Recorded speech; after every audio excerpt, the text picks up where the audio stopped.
Welcome back to Raised by Giants live discussion. Good to see everyone. Welcome everyone in the chat and any moderators and channel members out there. And to anyone that's listening to the replay, thanks for joining us. And if you're listening on the audio only, welcome. And if you're watching on YouTube or X, be sure to follow the audio only on any and all podcast platforms. You can set it to where the shows are automatically downloaded upon release. I listen to a lot of podcasts while I'm driving on Spotify. It doesn't suck up all that data. So be sure to follow the show on Apple Podcasts, Amazon, iHeartRadio, and Google Podcasts so you never miss a show. A Clockwork Shining is now available on Tubi. Anywhere you can download the Tubi app, you can now watch my documentary, A Clockwork Shining, on Tubi. So even if you've seen it already on Amazon Prime or Apple TV Plus, watch it again on Tubi. I have the link pinned to the top of the chat, and it is also in the description. With that down, we have with us today author, filmmaker, writer, and producer and star of our hit documentary is A Clockwork Shining on Amazon Prime and Apple TV Plus, and JFKX, Solving the Crime of the Century. Links are in the description. Jay Weidner, welcome back to the show. How's it going? Doing good. How are you?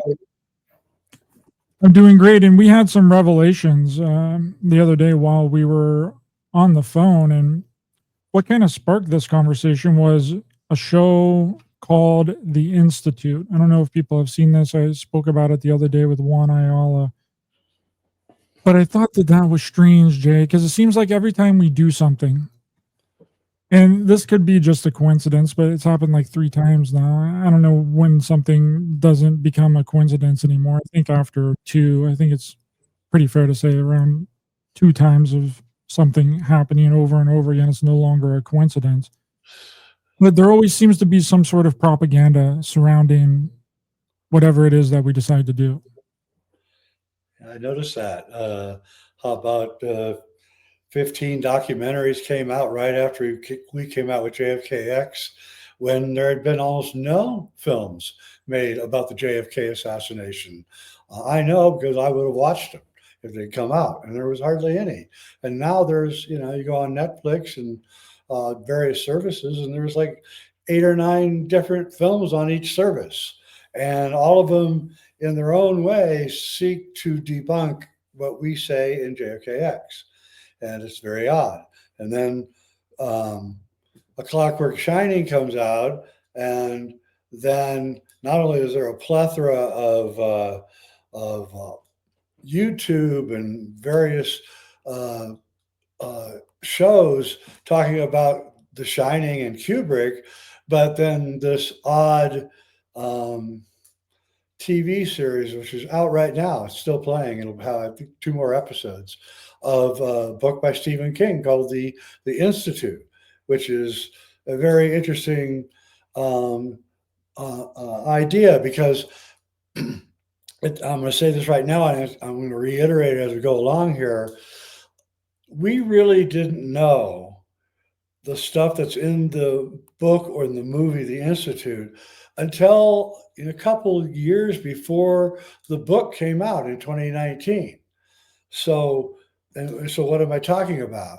Well, I'm talking about how around 2017, it was discovered that abused children can acquire psychic abilities from the abuse as a matter of course of the abuse, telekinesis, telepathy, and those kinds of things.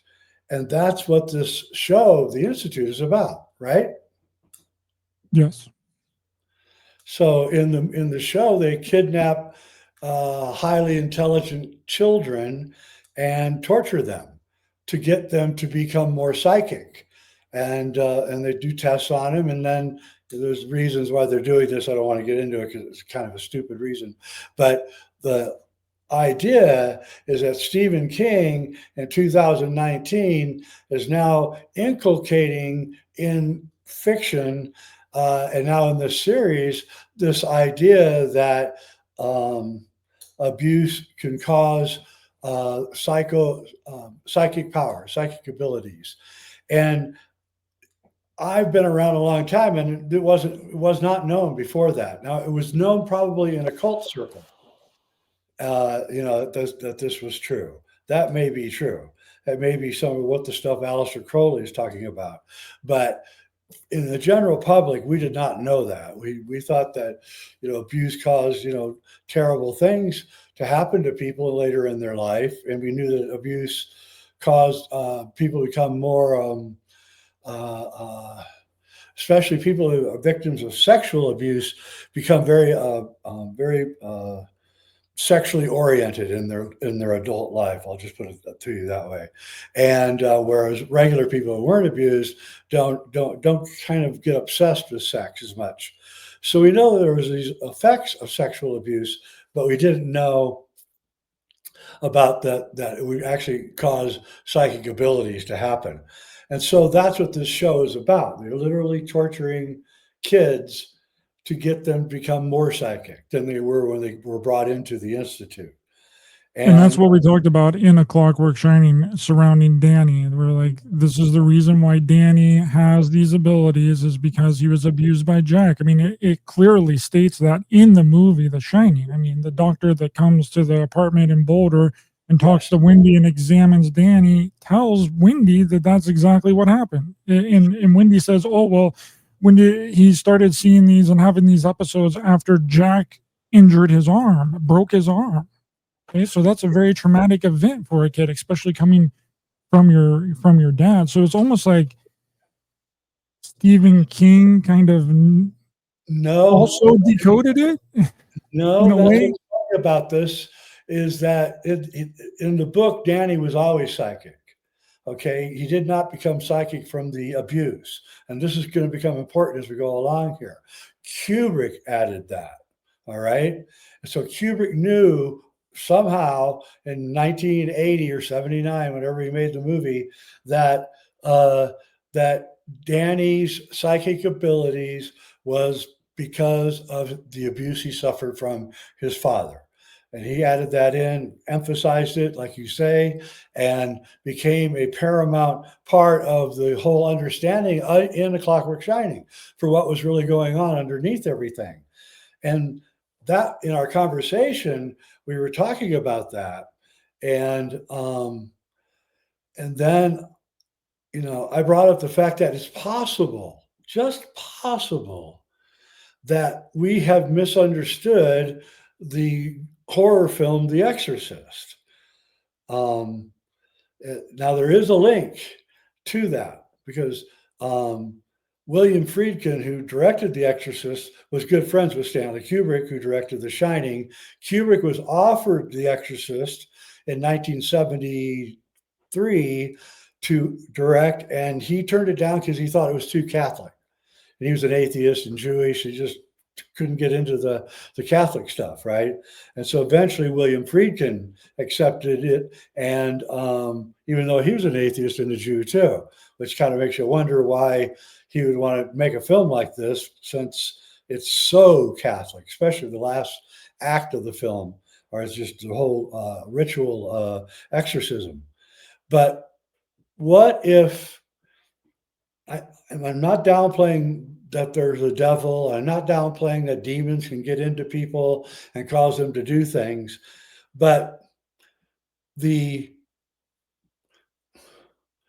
sexual nature of Reagan's exposition before in the first part of the movie tells me that actually Reagan, the little girl in The Exorcist, is a victim of sex abuse.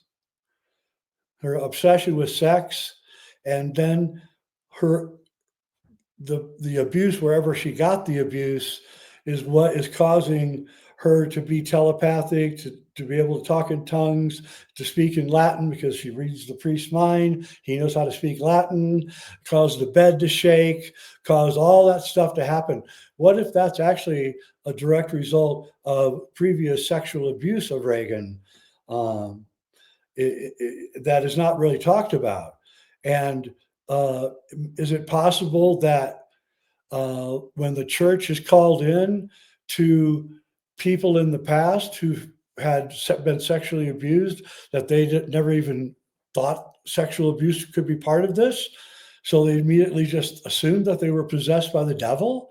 I mean, these are legitimate questions. I mean, and in the movie is structured so that every time that Reagan does something weird, the next scene is a psychological explanation for what she did.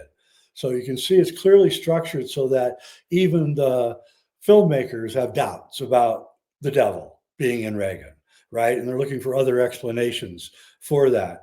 And and we also have to know that William Peter Blatty, the guy who wrote The Exorcist, he probably didn't know this whole thing about psychic abilities coming from abuse. I mean, nobody knew it back then. This is all a new thing. I didn't know about it. I never heard about it. And when you start realizing that Stephen King is now writing books about it and inculcating it into culture, you really have to wonder how long this idea has been known. And so what I think is that William Friedkin sort of added in the whole sexual, it's in the book and everything, but he added it in because it was a way for him to deal with the material in a way that an atheist could deal with it. So the abuse came from the other part of all this is, where is Reagan's dad? Okay. Reagan's mom talks to Reagan's dad on the phone, and she's not very happy with him. It's clear she's very hostile to him. And she never tells him that her daughter's having all these problems. She never tells him that she's going to an exorcist. She never tells him that, possibly her daughter murders someone, right? He's like left out of the picture, almost as if Reagan's mom is hostile to him for some reason. And it is curious that he's left out of the picture. But the real question, the really weird part of this whole thing of re-questioning The Exorcist and what's really going on in this movie is the murder of her mom's film director, Burke. Burke is thrown out of Reagan's window and he hits these steep stairs and rolls down the stairs and breaks his neck in such a way that it's twisted backwards. It's completely backwards. And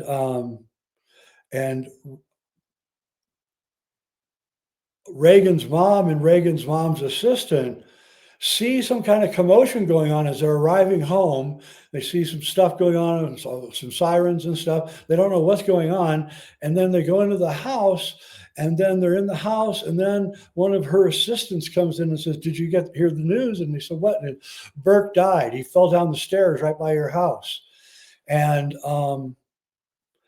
he was thrown out of Reagan's bedroom window. And nobody in the movie, not the police inspector, not the priest, not Reagan's mom, no one ever asked the question, what the hell is the film director Burke doing up in Reagan's bedroom at home in their house when they're not there? Does he have a key? Does he have a key to the house? Does he have free access to Reagan? Right? I mean, you have to ask, well, what's he doing in the house? And how come nobody ever questions what's he doing up in my daughter's bedroom? Right? But he was up there. There's no doubt about it. And so I think that the authors and probably a lot of the previous exorcists, not knowing that sexual abuse causes you to get telekinetic and telepathic abilities, they thought that they were possessed by the devil, right? Because they're reading their mind, and which Reagan does in the movie, right? And so that's what I think. I think that that's actually the secret of The Exorcist, is that we're dealing with sexual abuse, possibly from more than just her father or Burke, the film director. Maybe it's some kind of ritualistic sexual abuse. We don't know, and the fact that no one actually questions what he's doing up in her bedroom, including the police guy, really makes you wonder, was it all okay? I mean, is it okay for this grown man? And by the way, he's clearly shown earlier in the film as being a pervert. He remarks about finding a hair, hair from down below in his martini or something, whatever he's drinking, right? So he's clearly shown as being kind of a lecherous dude. And then, he dies and is thrown out the window. And so, did he go up into the room and Reagan had just finally had enough? And that was it. She threw him out the window, and you say, well, how can a little girl throw you out the window? Well, we know that 90-pound women can lift up 2-ton trucks to get their kid out from under a tire, right? So it's been done in moments of fury and danger. A frail human can pack a punch. So it's not out of the ordinary. And besides, Reagan does have increased physical ability. I mean, she's throwing people around and everything. And again, is this a result of some kind of sexual abuse? And the real killer of all this is that the way that she expresses her herself in such an overtly sexual manner. Not just with the cross and that scene, the famous scene, but she also throws herself into her mom's face and blood all over her mom's face. I mean, Friedkin is like no holds bar back, showing you that this girl is acting as if she was sexually abused. Now, here's the killer. You brought this up. I had not even thought about it. So Reagan's mom, Ellen Burstyn, she goes out to all these psychiatrists and nobody can tell her what's wrong with Reagan. And she's getting all these tests, which are torture. Follow the medical scenes of Reagan. They are torturing her, completely torturing her. It's harder to watch those scenes than any other scenes in the movie. It really is. And you feel so sorry for Reagan during those scenes. But then she finally reaches her wit's end and she goes to the Catholic priest and asks him for help. And he's really skeptical and great actor. All the actors are great in the movie. And but what do the two Catholic priests do the last act of the movie? They tie Reagan to a bed and they torture her. So the answer to a person who's been tortured and abused is to torture and abuse her. And that is really the story of humanity, where we have people abusing young people and then turning them into abusers as a nonstop chain of command. And to try and cover up the abuse that happened before. I mean, this always kind of struck me as odd. Why is it only Abrahamic religions that deal with possessions and demons? Why are there only Catholic exorcists, right? Yep. You would think that if the Abrahamic religions were correct and true, why would supposed demons only mess with the only group of people that can cast them out? It really doesn't make any sense. Have you ever heard of a Hindu having a demonically possessed person that required the Catholic Church's blessing for an exorcism? No, but the Hindus do have rituals where they enact, where they become the god or goddess, right? I've seen them. I've been there and I've seen it. It's pretty dramatic. But they are possessed by the god, but it's just a short-lived possession during the ritual. Then it's over and they're back to themselves, and they know that they were enacting it out and all that, and because they studied the god that they were impersonating. So no, and I wonder. I mean, what about Buddhism? I've never heard of a Buddhist requiring the assistance of a Catholic Church in regards to someone exorcising demons. Kind of laughable, actually. So my theory is that the rituals of the Abrahamic religions open up the person doing the rituals to demonic attack. I do believe that is true. But also, all three of these religions, I hate to say it, but they're all well known for sexual abuse of young people. Just put it. And that's my point, right? Okay, so when's the last time you heard a Catholic priest walk into a monastery and exorcise a possessed freaking Shinto monk? Never. So you would think by the logic of the church that the people that aren't involved with or believe in the Abrahamic religions would be the weakest. Okay, and the furthest away from God. I mean, that's pretty much what all of Christianity is. Like anybody that doesn't believe in Christianity isn't of God and is the furthest away from God. That's why there's all these people trying to convince others to go to church and go to and read the Bible. You know, why isn't anyone else being possessed besides the believers in the fundamentalist Abrahamic religions? And is it just a coincidence that most sexual abuse scandals out of any religious institution ever is the Catholic Church? Yeah, well, the other two are pretty good too, man. Don't underestimate them. Remember the video of the synagogue in New York, with the underground tunnels and all that. Well, I So take Judaism as an offset of Christianity. It's yeah, it's still they're very similar. Yeah. mm, Um, Christianity probably doesn't worship the Elohim as much, but yeah, and I would say it is instilled from the rituals and the beliefs of those religions, stemming down from the Elohim. I mean, because if you read the Old Testament, the Elohim who made us supposedly, uh, they're fornicators, they're alcoholics, I mean, I don't know, they're murderers, or they go out with young women, and so I don't know. They appear to me to be not very nice, whatever they are, gods or people or whatever. And I think that the three Abrahamic religions, which were created by them, have the same predilections that they have, and they're passing it down to their children. And it would be interesting to see statistics on, the number of sexually abused people around the world, and see what religions that they come from. And I'm going to bet you they all come from this religion. And these I'm three, willing to bet that they all come from the three main yeah, Abrahamic religions. I mean, that's a given. I mean, I'm sure that we could probably look it up really quickly and find that information.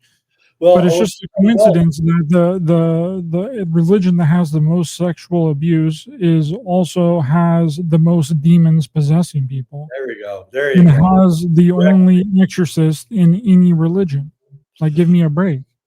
And back when I was young, which was about the time The Exorcist got made, um,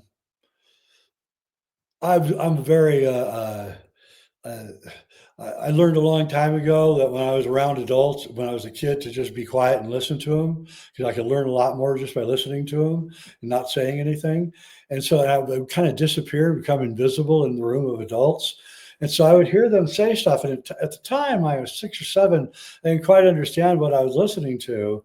But as I got older, like 10 or 12, I started realizing that my parents' generation, I mean, the males in my parents' generation, they made jokes about having sex with children all the time. I mean all the time. It was it was an ongoing joke. And I remember talking to a member of my parents' generation, and he told me that it was his right. He said right out. He was a businessman, salesman, lived down the street from me, and I was talking to him like 10 or 11 years old. And he said, "It's my right." I said, "What's your right?" He said, "She's my daughter. It's my right."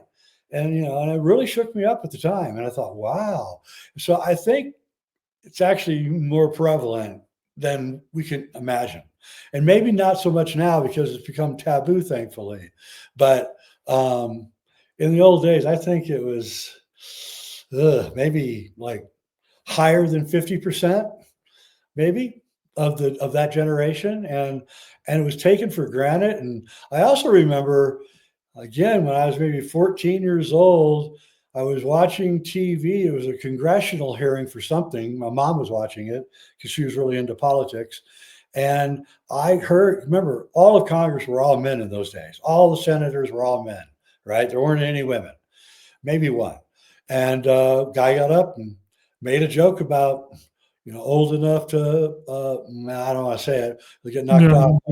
Old enough to you know what, and old enough to you know what, right? And everybody laughed. It really laughed. The whole Congress thought it was the funniest joke of all. And he was making a joke about having sex with, prepubescent teens, essentially.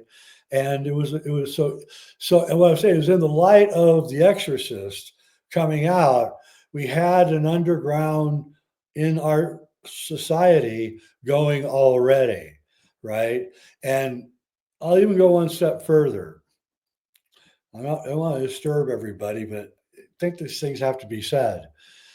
The boomers, my generation is the biggest generation that's ever lived on Earth. Okay, I think there's 85 million of us in America, born between 1946 and 1964, and or 45 to 64, and the generation had just our parents' generation, the men, had just come back from a two-front war of absolute horror, especially the Japanese part where my dad was at.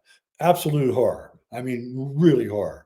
And so they were coming back from horror, and when they came back to wealth, because America started growing really rapidly, and millions of young people everywhere. They had to change. Daylight savings time was created right here and there for us, so we could go to school in the daylight. My generation. So all sorts of societal things happened because we were such a gigantic generation. Schools were being built like everywhere because there was too many kids being born, and everything was just flooding over. And in the middle of all this, so let's say the baby boomers started in 1945. In 1966, a song came out. And it was written by John Phillips, the lead singer of the Laurel Canyon band, Mamas and the Papas.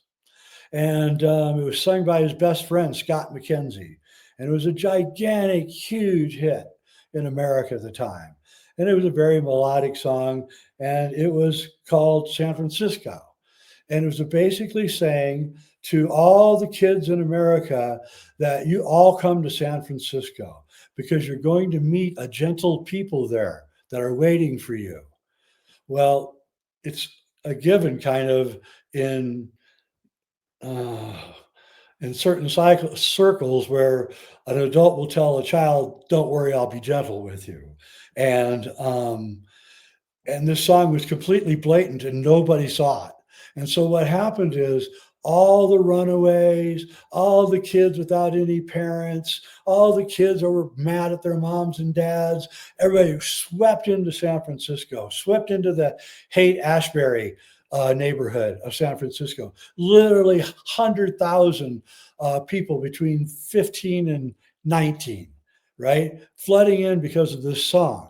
I just want to say on the side, John Phillips was later accused by his daughter, Mackenzie Phillips, of having sex with her when she was a little girl. Okay. And that's on record. So I'm not making that up. Anyway, we all know the Laurel Canyon scene, right? And everything went on there. And they were a big part of it, including Michelle Phillips, who was good friends with Sue Lyon, who was in Lolita. So anyway, what I'm saying is that right under the nose of everybody, my generation got sucked into some pretty horrific stuff.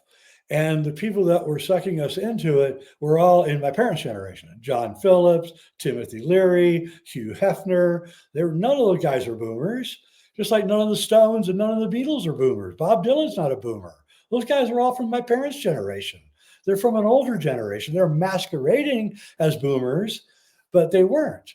And so I probably am the only one actually ever said this, but I think my generation got royally screwed by my parents' generation, the greatest generation, and they won World War II. Jay, what's wrong with you? And I see it everywhere. And I think most of my generation never saw it at all, ever happening. Still to this day, they never saw it. Never saw the manipulation, the faking of the music, the weird movies that they put out to influence us, and the drugs being pushed by the CIA. Oh my God, the Beatles pushing LSD, and all the casualties that occurred there, and the fact that Lennon started figuring it out in 1980, and he didn't make it to the end of the year, and so I So think that, I did a little investigation into the true story of The Exorcist. Which are you familiar with the true story of what the novel is written about, which was by William Peter Blatty? yeah, Blatty, sorry, William Peter Blatty was a student at Georgetown University in Washington D.C. Took a parapsychology class and heard the first mention of the story by a Jesuit priest and professor named Eugene Gallagher.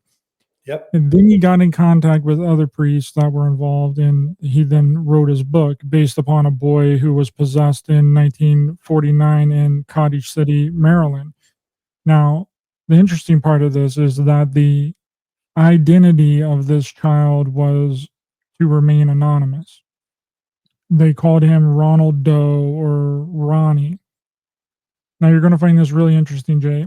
A man by the name of Thomas B. Allen, he wrote a book called Possessed in 1991, which was a non-Hollywoodified version of the true story of the exorcism of Ronald Doe, which wow, was the event that The Exorcist was based on. And here in this Wikipedia uh, article by Thomas B. Allen, which is the author of the unhollywoodified version of it, his most famous book to date was Possessed. It is a retelling of the true story of a teenage boy whom Allen identified by the pseudonym Robbie Manahan from Mount Rainier, Maryland, who went through the rite of exorcism in 1949. Allen tracked down the sole survivor of the team that performed the exorcism, wow, Walter Halloran. That's an interesting name. wow, Okay, so but if you go down here, so Allen, this gentleman, Thomas Benton Allen, he was speaking in 2013. Allen emphasized that definitive proof that the boy known only as Robbie was possessed by a malevolent spirit is unattainable. Maybe he instead suffered from mental illness or sexual abuse.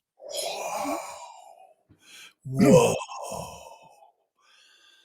Or whoa, fabricated the entire experience. According to Allen, Halloran also expressed his skepticism about the potential paranormal events before his death. So there it is, right here. yeah, there From you the go. guy that wrote the unhollywoodified version of what was based on the true life story of The Exorcist. Yeah, I remember reading about that story, and I wondered if that kid had been abused somehow. Again, emphasizing that the abuse was a lot more prevalent than we're letting on. So at the time, now it's become taboo, thank goodness. So, but then it was everywhere, and yeah, I think that that's a really good find, actually. Yeah, I was looking around through researching into the true story because I was like, okay, well, this is based on, a true story. So I was like, all right, well, let's. So that would mean if our analysis is correct, that William Friedkin was trying to encode within the exorcism, the exorcist, that the people that wrote the true story, not the Yeah, souped up Hollywood version by William Blatty, for but sure.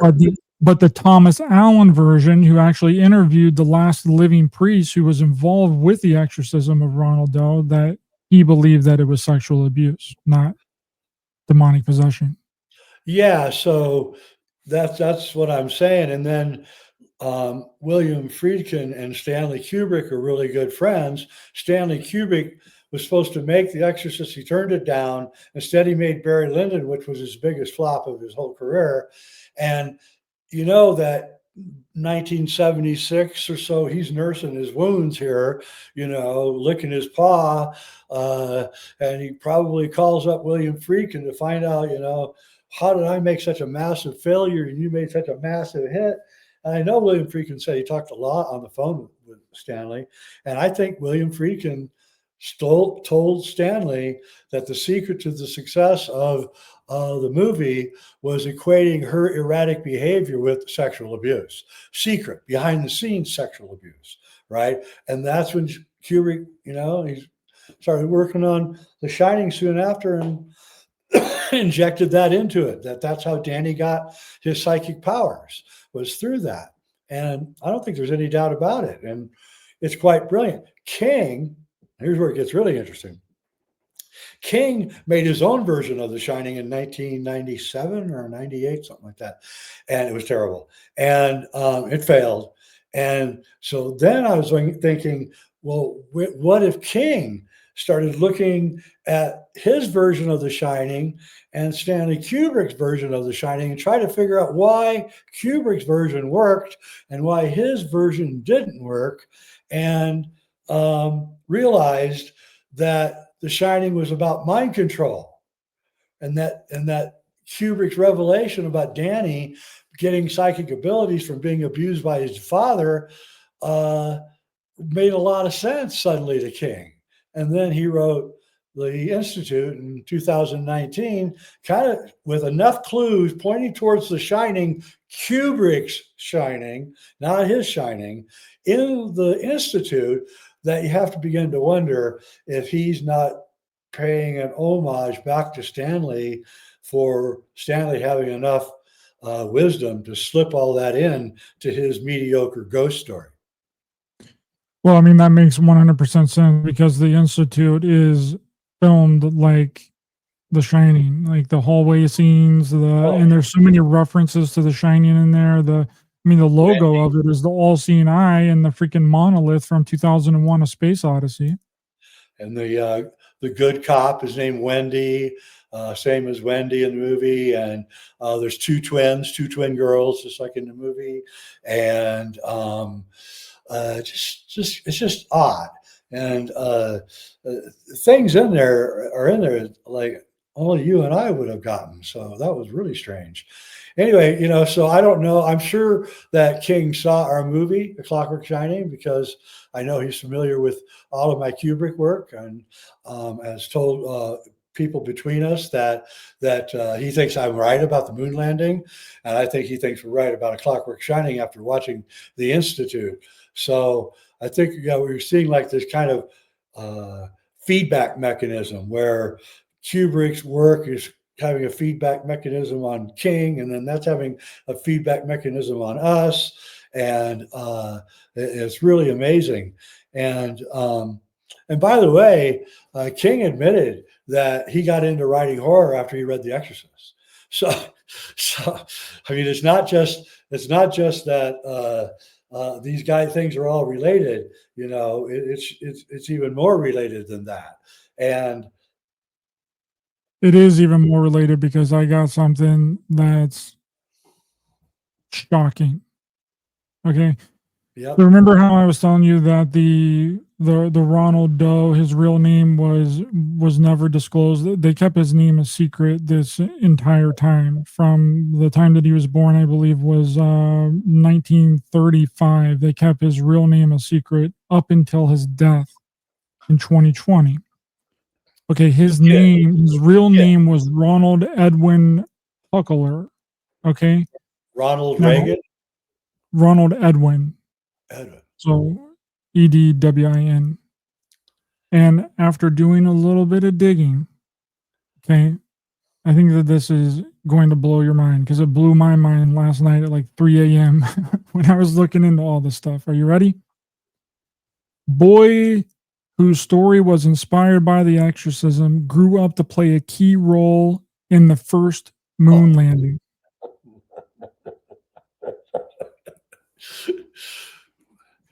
What? Protecting his identity for decades using pseudonyms, the boy went on to become a NASA engineer contributing to the Apollo 11 moon landing. Okay. Huckler was a crucial resource who contributed significantly to the Apollo missions during the 1960s. Without his patented technology that made space shuttle panels resistant to extreme heat, our glorious astronauts wouldn't have stepped foot on the moon in 1969. Yeah. Okay.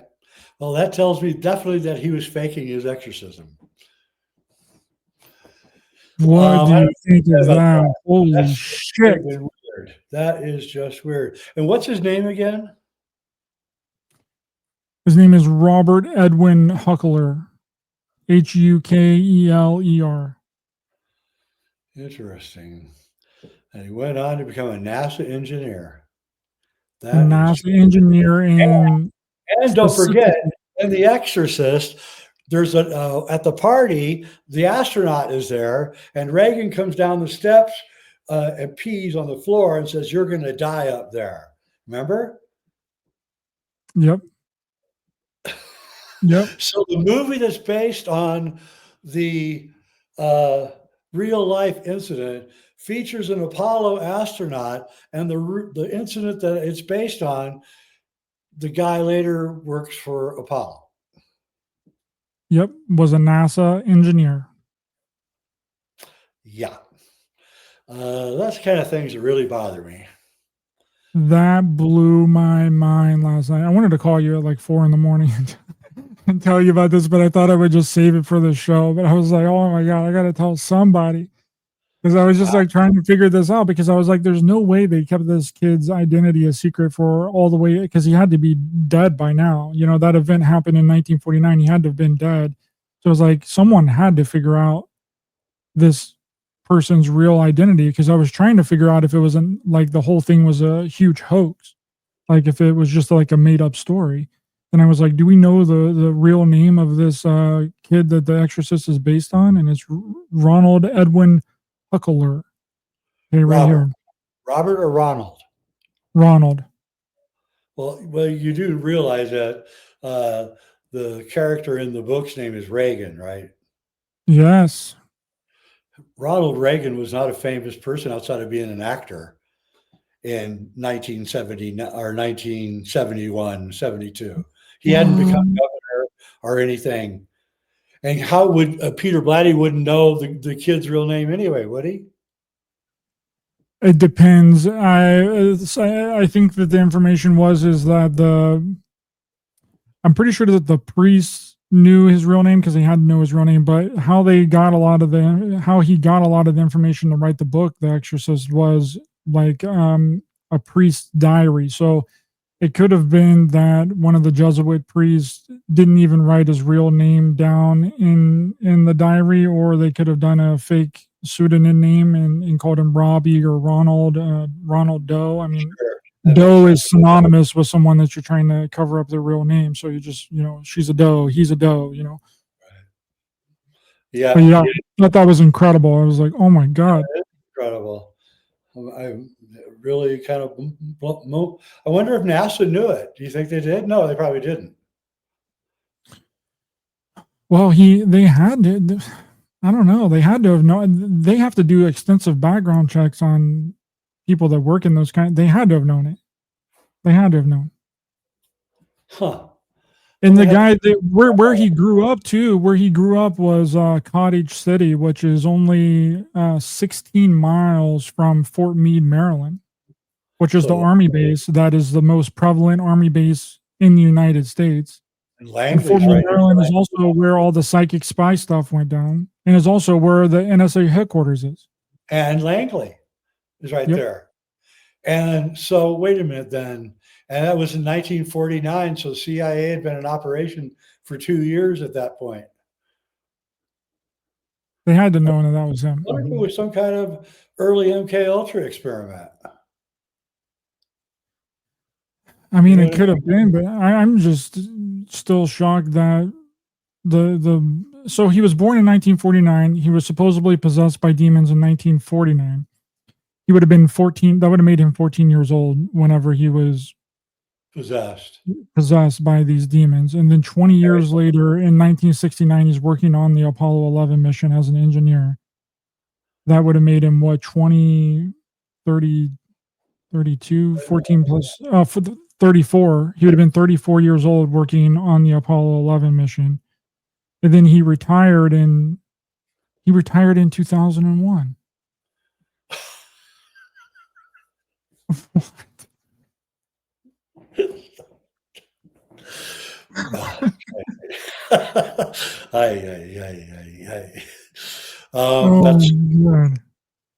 That is very, very odd. Don't know what to say about that. Cosmic coincidence machine is way over time. But yeah. So another weird thing about all this is that when I first met my wife, she was living in a town called Nyack, New York, just north of New York City. And so I'd go to New York. I was living in West Coast. I'd go to New York, every couple of months to see her. And we were just girlfriend and boyfriend at the time. And then one time she goes, "Oh, we're gonna really have a lot of fun tonight." Like, "Oh yeah, what are we doing?" And she said, "Oh, I'm not going to tell you. It's a surprise." So I'm like, "Okay." We get in her car and we drive to this really fancy neighborhood in Nyack, New York, big mansions and everything. And I'm like, "Whoa!" Pull up to this big, huge mansion, and we get out and we walk up the front door, knock on the front door, and Ellen Burstyn answers, and we're at her house. And Exorcist was her breakout film, by the way. She became one of the greatest actresses of her generation, but her breakout film was The Exorcist. And we had dinner with Ellen Burstyn, who was good friends with my wife. And I actually got her to talk about The Exorcist, because to tell me about it. And she told me that in that scene in the bedroom where Reagan does all her stuff, throws all the record albums around and everything, she said that Friedkin had a rope on a pulley attached to her back, and the technician was supposed to give a little tug and jerk her back onto the ground. But Friedkin, being the mad man that he is, told the guy pulling the rope to get another guy, have two guys pull the rope as hard as you can. And so they pulled the rope as hard as they could and injured her back for the rest of her life. So anyway, it's just really interesting. I don't meet many celebrities, and I just happen to know the star of The Exorcist, who was a nobody too, by the way, at the time. No, there's no stars in that movie. Everybody was a nobody. And they were really surprised when the film made almost $200 million, which was unheard of in the early 70s. So the little boy that the movie that The Exorcist is based on grew up to be a NASA engineer that helped Apollo 11 spacecraft get to the moon. So Stanley Kubrick was supposed to direct the movie that The Exorcist is based on in real life by a boy who was possessed in 1949 by demons, which we've discussed was more than likely mental illness or sexual abuse, who grew up to be a NASA engineer for the Apollo 11 space shuttle. Kubrick turned it down and then made a movie about abuse, possession, psychic abilities, mind controlled assassins, government cover up, and the faking of the moon landing. That is, I don't even know what to say. That is, it would almost say that's proof that we're living in a simulation. Because I have no idea how that, so many coincidences. And then he retires in 2001. Right. Yeah. So that's pretty wild. The Exorcist is much more than we think it is. And, I like to get into maybe later other shows, a couple of other films that kind of go into some of this kind of dark stuff that a lot of people don't see in the film. But once you open it up and look at it, you see it. And I don't think anyone's ever connected The Exorcist to sexual abuse and child abuse and acquiring psychokinetic and telepathic abilities as a result of that abuse, which you now know is the truth. Unbelievable. When I was looking into all this stuff last night, I was like, oh my God, Jay's going to flip out. He's not going to know what to say about this, because I still don't even really know what to say about it, because it's so unbelievable. It's almost like a movie in and of itself. And, also with the sexual abuse stuff, I mean, that was what was going on in Lolita behind the scenes. So Kubrick had to have been privy to what was happening there. So then He had to. He had to have known all of this. And, frankly, the ending scene in Eyes Wide Shut is Tom and Nicole handing off their daughter to the two creeps that were at the party earlier, right? And that's the very last scene in the movie is her heading down that hallway at Macy's with those two guys that are in the movie, all through the movie, the same two guys, right? And it's clear that, um, this is the reason why Kubrick probably didn't last too much longer after he showed the film to the Warner Brothers executives in 1999. And, so I don't know. It's like, you Well, get there's into there's some revelations there too. You sent me a video the other day that a CIA agent basically revealed that he's the one that gave over Stanley Kubrick to the. a secret society. Yep. Yeah, and because Kubrick broke the rules. And I'm the guy that broke out the story, by the way, or the original story of people in the lobby of the theater hearing a huge argument going on after the movie played to the Warner Brothers executives. I was told that by an assistant of Stanley Kubrick's. He was an American. I only talked to him on the phone, but he was there. He said he heard it. He heard Stanley yelling out, "This is my movie and you're not going to cut it." And, yeah, we are going to cut it, and we're going to cut you too. Yeah, that I mean, who would have seen the original cut of the film? It would have been the actors and the executives, right? They would have been the only people that would have seen the original cut.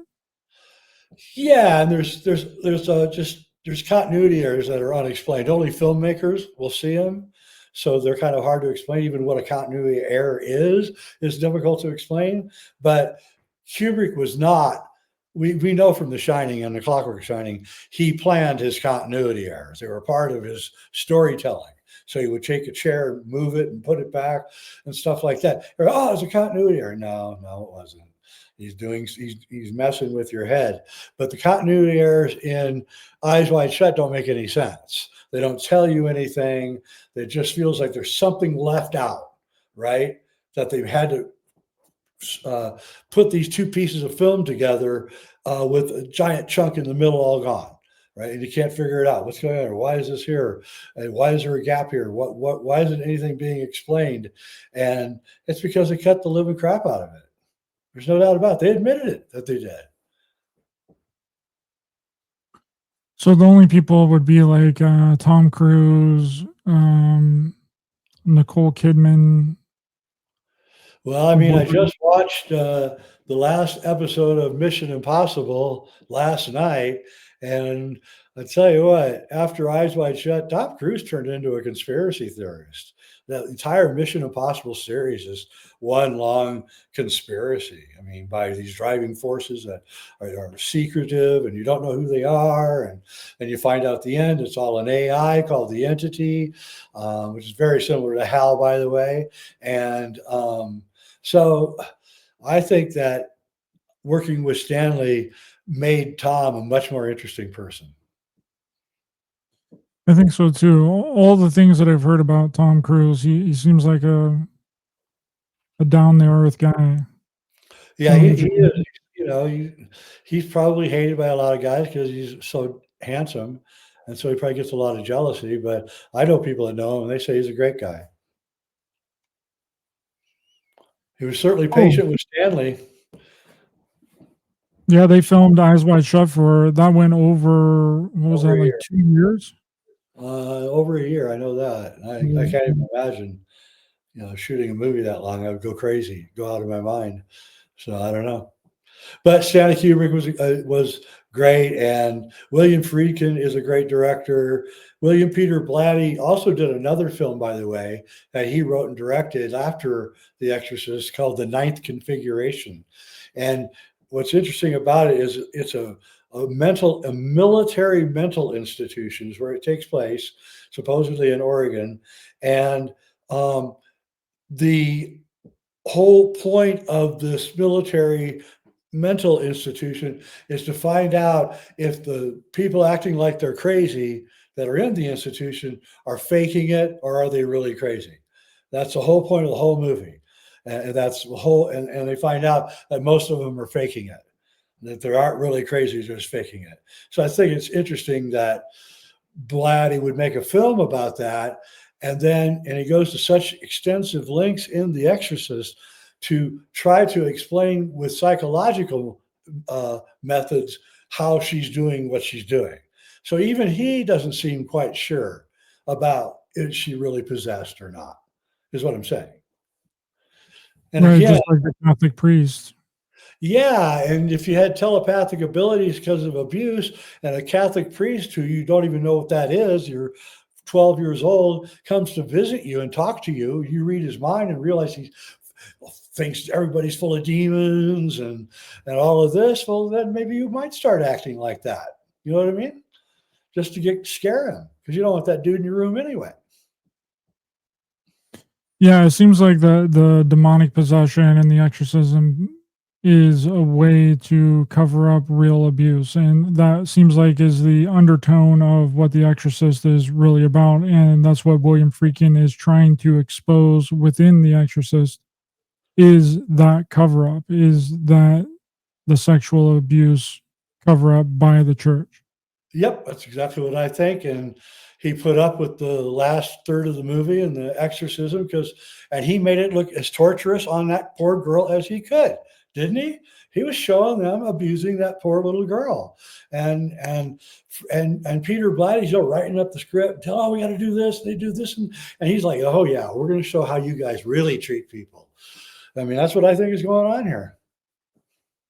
Well, then when you look at the Institute as well, it's essentially the same thing too. They kidnap these kids, they torture them, they psychologically torture them, they give them drugs, they shoot them up with some sort of substance in the arm, like a green liquid with a gun, and then they put these screens around them and show them images to essentially break their psyche and activate their psychic abilities. Yep. He's using all the stuff that Kubrick talked about in Clockwork Orange and The Shining. Only now it's in a Stephen King miniseries. It's like, what? With all the references to The Shining. So clearly either Stephen or the guy that wrote and directed the movie or the series understands the relationship between the Institute and what Kubrick is saying in The Shining, and which we prove it in A Clockwork Shining. I think we do. I think we were spot on, and Stephen King had to have recognized that and wrote this book. I mean, you also have Room 1408 as well, and that was like a quasi weird MK Ultra book and movie, which I also think was in relation to Stephen King's portrayal of The Shining as well. So. Yeah. You know, Stephen King was like, okay, well, you took my movie and kind of did whatever you wanted to do with it. Then I'll make an entire movie that surrounds one hotel room. Yes. Like room 237, not the documentary, but like the actual room within The Shining, 237. And I'll make an entire novel about a guy inside of one singular hotel room. Very interesting. I think. Very interesting. Yeah. And yeah. So anyway, everyone go out to watch The Exorcist, watch it with new eyes. The devil may not be there. I don't think that he is. Jay, thanks so much for coming on. Really appreciate it. Could you let people know where they can find you online and where they can watch both of our documentaries? Yeah, they're both up on Amazon, Tubi, Apple.